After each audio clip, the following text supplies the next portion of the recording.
Canada and the European Union have finally signed the Comprehensive Economic Trade Agreement after plenty of drama the past couple of weeks. The deal eliminates 99% of tariffs between the two parties, but it still has a number of obstacles to pass before it's ratified. RT's Alex Mihailovich live in Toronto for us on this one. Alex, Canadian Prime Minister Justin Trudeau, EU President Donald Tusk, they both put pen to paper yesterday. They made it official, but just a week ago, many thought it was dead in the water. What happened to bring this deal back to life? A week ago, or the past 2 weeks have been very dramatic for this deal. A small region in Belgium called Wallonia, they were holding out on the deal. They didn't like the makeup of it completely. That's 3.5 million people holding a union of 500 million people back. But even Trudeau said, you know what they did for the deal is a positive thing. Wallonia wasn't very happy with what farmers would end up with. They wanted to protect their farmers, and this actually spread out then to farmers in the whole entire region as well as Canada. Also, one contentious point was arbitration. With Wallonia, they did not want corporations to be able to sue countries or regions that, for example, didn't want these corporations to do certain things within their region. Let's say buy up forests, for example, deforestation. I don't know why I'm stuck to forests, even with imports of certain things, you know. So basically what the breakdown of it was that this part of the deal, the arbitration of itself, the courts was pulled out, and this is something that's going to be looked at a little bit later.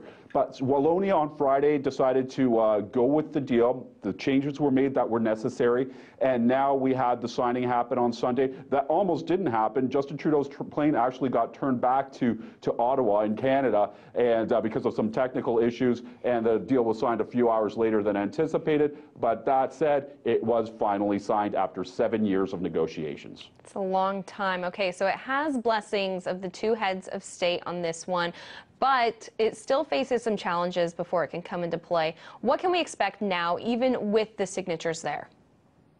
Well, the hopeful people, or I should say the optimists, are saying that by mid-2017, this deal will be ratified.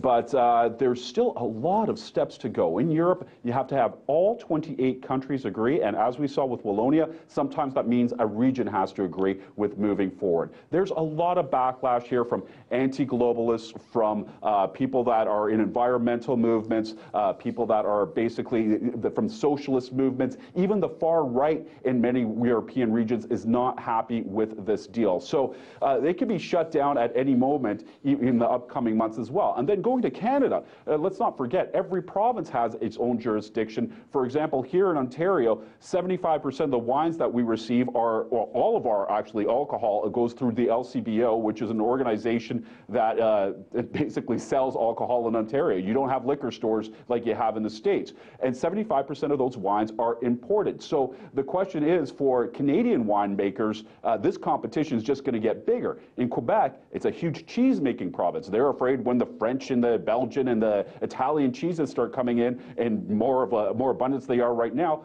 it might hurt farmers. So again, there's a lot of things that have to be looked at here, and there's still the naysayers that's saying that this deal can do a lot more harm than good in the long run, and that corporations are really the ones that are protected. So you know, a lot of debate, a lot of room for debate still, and like I said, nothing's really going to happen till mid-2017 at the earliest. RT correspondent Alex Mihailovich reporting for us in Toronto. Thank you.